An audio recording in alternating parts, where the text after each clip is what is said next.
Как все мы знаем из комиксов и голливудских фильмов, Третий Рейх был глубоко мистической организацией, а победить собирался с помощью черной магии, чудо-оружия, ну или в крайнем случае обнаружив Ковчег Завета, Копье Судьбы или Святой Грааль. Чем только не занимаются немцы в фантастике. Ищут Шамбалу в Тибете, строят полярные базы в Антарктиде, открывают двери в другие измерения, проектируют летающие тарелки. Вот про тарелки мы сегодня и поговорим. От простого к сложному, в смысле от плюс-минус реалистичных вещей до пучин оккультного безумия.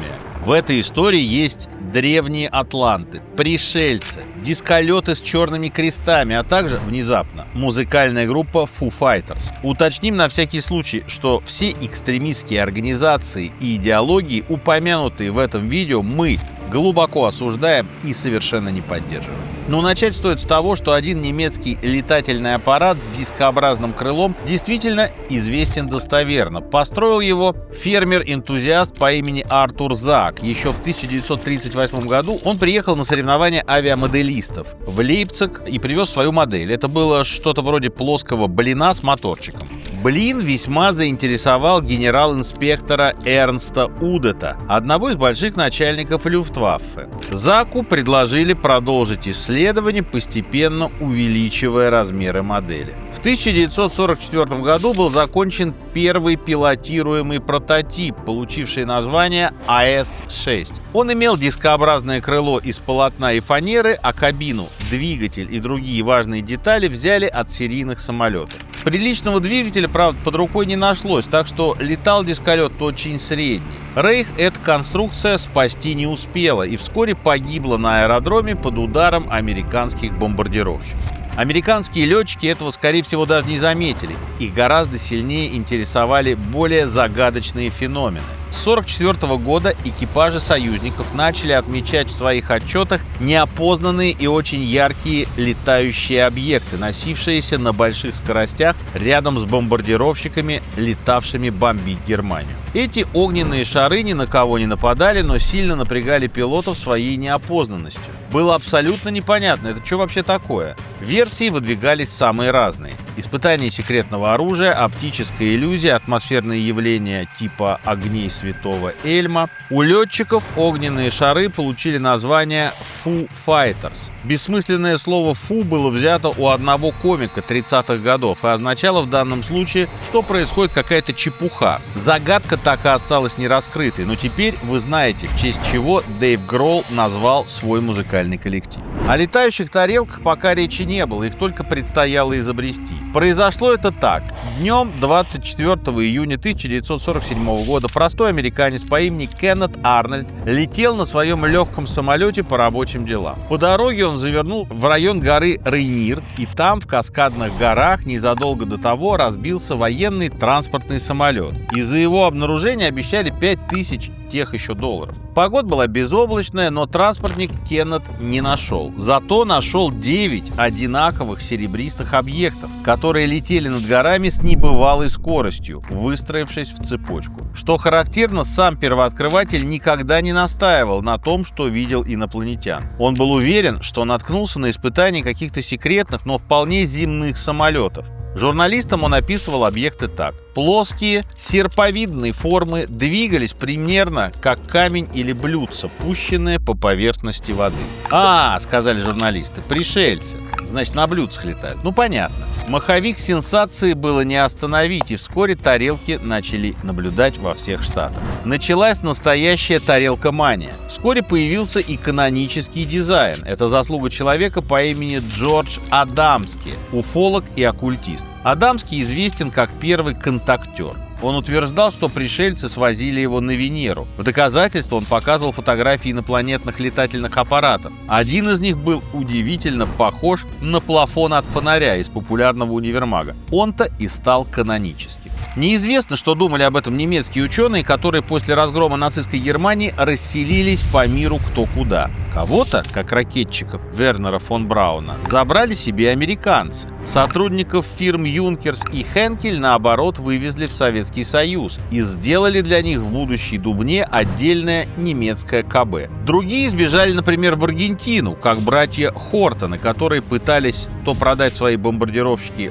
диктатору Хуану Перону, то приспособить их под перевозку апельсинов. Была еще одна категория – люди, которые при Гитлере в лучшем случае носили кофе главным конструктором, но теперь хотели свои 5 минут славы. Например, весной 1950 года крупная итальянская газета опубликовала сенсационную заметку. Утверждалось, что летающие тарелки были изобретены еще во время войны в Италии и Германии. Некий итальянский инженер сообщал, что в 1942 году спроектировал 10-метровый летающий дискообразный аппарат, но чертежи у него, к сожалению, отобрали немцы. Вскоре появился немецкий ответ. Один пилот на страницах «Шпигель» заявил, что во время войны разработал некий летающий волчок. Без уточнения подробностей. И это было только начало, пока еще скромное. Уже в 1953-м в газете «Welt und Sonntag» некто Георг Кляйн подробно рассказывал о настоящих летающих тарелках Третьего Рейха, которые он якобы лично наблюдал под Прагой. Причем они развивали скорость до 4000 км в час. Сообщение Кляйна породило целый жанр. Множество людей вдруг вспомнило все случайно увиденное на секретных аэродромах, а также рассказы знакомых секретных родственников из СС. Во всех этих историях был общий лейтмотив. Между строк намекалось, что автор хотел бы получить финансирование и продолжить перспективные разработки. Но пока что речь шла только о дисколетах на плюс-минус земных технологиях. Все изменили двое бывших членов СС. Их звали Вильгельм Ландик и Рудольф Мунд. К ним примкнул швейцарский инженер по имени Эрих Халек. Вот эти трое у себя в Вене в 50-х начали разрабатывать мифологию послевоенного эзотерического нацизма. У общества Тули и других богемных тусовок 20-х они взяли ариософию, мистику и истории про Атлантиду, которую, понятно, населяли арийцы. Добавили кольца нибелунгов из классического немецкого романтизма, Шамбалу из Блаватской и заполировали сверху городским фэнтези собственного сочинения. По их версии в СС существовал особый отдел под кодовым названием «Черное солнце». Черное солнце они обнаружили в виде орнамента на полу в замке Вевельсбург, где было эсэсовское училище и где располагалась одна из резиденций Генриха Гиммлера. Дальше они все это дело творчески развили, как сейчас бы сказали, зафорсили. Короче, именно они стоят у истоков мистического Третьего Рейха, каким мы его знаем. По их версии, национал-социализм был не просто политической идеологией, а инструментом вечной гностической борьбы добра с силами тьмы. Вильгельм Ландик основал книжное издательство под названием «Фольксштурм» и бесперебойно выпускал литературу подобного рода, практически до самой своей смерти в 1997 году. Как пример можно вспомнить так называемую трилогию Туле. Сюжет там вкратце такой. Два немецких солдат в самом конце войны на дисколете летят из Норвегии на секретную базу в районе Северного полюса. База называется «Пункт 103» и служит лабораторией оккультных СС. Живут там не только немцы, но и арабы, индийцы, японцы, китайцы, южноамериканцы, монголы и, разумеется, тибетские ламы. Эти последние особенно важны, потому что знают тайные тропы в духовные центры мира. Например, в мифическую подземную страну Агарту. Пока в Австрии и во Франции писали фэнтези, в Англии и США занимались научной фантастикой. В 70-е там начали активно публиковаться книги в жанре «Секретное оружие Гитлера». Рецепт их был относительно прост. Автор находил в архивах какую-нибудь салфетку из берлинского бара, на которой гениальный немецкий конструктор 3 росчерками пера рисовал супербомбардировщик. Салфетка показывалась бывшим коллегам покойного, если их удавалось найти в Америке, и они добавляли подробности. Дальше художнику заказывался рисунок предполагаемого аппарата, и когда таких аппаратов набиралось достаточно, издавалась красочная энциклопедия. Это был хитяра из хитов. Жанр получил устойчивое название «Люфтваффе-46», в том смысле, что до 1946 года нацисты, конечно, не дотянули, но если бы дотянули, то ого-го, чего тут только не было. Орбитальные бомбардировщики, ракетные истребители с обратным крылом и даже реактивные летающие крылья для уничтожения Америки атомными бомбами. Ну и, конечно, самое интересное – нацистские летающие тарелки подозрительно похожи на рисунки контактеров-уфологов. В конце концов, истории про секретное оружие Гитлера окончательно смешались с историями про пришельцев и породили особый вариант уфологии. Безусловная звезда тут чилийский дипломат Мигель Серрано, в 1978 году опубликовавший книгу «Золотая цепь. Эзотерический гитлеризм». Серрано всю жизнь увлекался в основном двумя вещами – магией и нацизмом, что не мешало ему работать в чилийском дипкорпусе, например, представителем при МАГАТЭ. В 70-м в Чили произошла левая революция, и Серрано сбежал в Европу, где много общался с выжившими нацистами. К этому времени он окончательно съехал головой. Он настаивал, что Гитлер был просветленным бодхисаттвой и что он не только не погиб, но вскоре вернется, чтобы завоевать землю во главе целого флота НЛО. Арийская раса, по версии Серрано, имела внеземное происхождение. А скандинавские боги – это древние пришельцы, которые высадились на Землю и принесли на планету культуру и цивилизацию. Серрано, судя по всему, искренне верил во всю эту потешную чушь. А вот его французские конкуренты, два веселых пранкера по имени Луи Павель и Жак Бержье, судя по всему, не верили, что не помешало им еще в 60-х выпустить без преувеличения культовую в тарелочных кругах книгу «Утро магов». Друзья, здравствуйте! Очень быстрое объявление. Новый номер журнала «Чтиво». В этом номере мы поговорим про потребление. Вообще, как так вышло, что цена на товар стала зависеть не от того, насколько этот товар нам полезен, а от того, как он меняет якобы статус владельца. Мы расскажем о том, как вообще менялась торговля от обмена соболиных шкурок на воск до маркетплейсов. Расскажем о главных торговых династиях в России и за рубежом. Мы расскажем о том, как государства вели друг с другом торговые войны и ведут до сих пор. Зачем вообще, что в результате этих войн получается. Расскажем о том, сколько на нас зарабатывают торговцы люксом и сколько зарабатывают торговцы всякими фейковыми вещами. Кроме этого, и самое главное, герой нашей обложки Сереж Бурунов дал супер откровенное интервью. Мне так вышло, что мы раз в 4 года так получается, что мы с ним встречаемся и беседуем. Вот очередное очень хорошее интервью. Дорогие друзья, номер уже доступен по ссылке в описании. Ссылку оставляю внизу. Больше не отвлекаю вас от выпуска. Пока.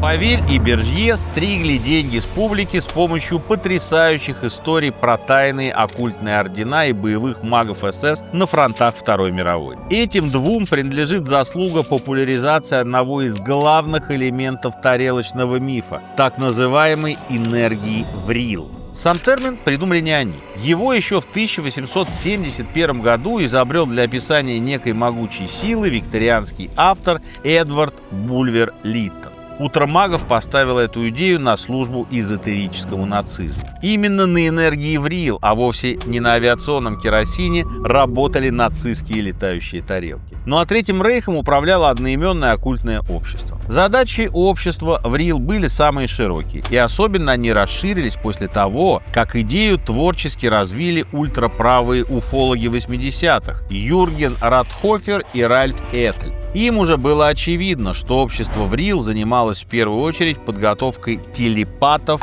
и контактерш. Телепаты были нужны, чтобы связаться с родной звездной системой арийской расы Альдебарана.